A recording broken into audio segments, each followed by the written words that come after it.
বন্ধুরা, এই ছেলেটি মন্দির থেকে বেরিয়ে এসে দেখে দূরে একটা মেয়ে বোরকা মুখ দিয়ে দাঁড়িয়ে আছে, গাড়ির জন্য অপেক্ষা করছে। ছেলেটি তার কাছে আসলো, মেয়েটি জলের দিকে তাকালে ছেলেটি বুঝতে পারলো, তাকে বললে জল খাবে।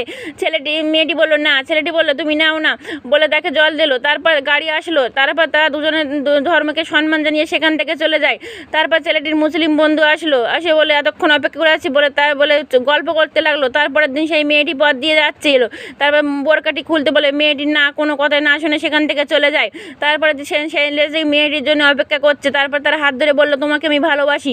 মেয়েটি তখন বোরকাটা খুলে বললো তোমার কি মাথা খারাপ হয়ে দেখে? আমি মুসলিম, তুমি আমাকে ভালোবাসতে পারো না হিন্দু হয়ে? আমার ভাইয়া জানতে পারলে তোমাকে কি করবে বলো? তোমার ভাইয়া ভীষণ বৈরাগী। তখন মুসলিম বন্ধুটি বলল ভালোবাসা কোনো ধর্মে মানে না, বা কোনো কিছু যদি হয় তোমার দাদা কিছু বলে আমি দেখে নেব, বলে তারা কিছুদিন সময় কাটাতে লাগলো। তারপর তার দাদা জানতে পারলো, তাকে জোর করে নিয়ে গেল বাড়িতে। তার পালাবার জন্য তার মুসলিম বন্ধুটি সাহায্য করলো।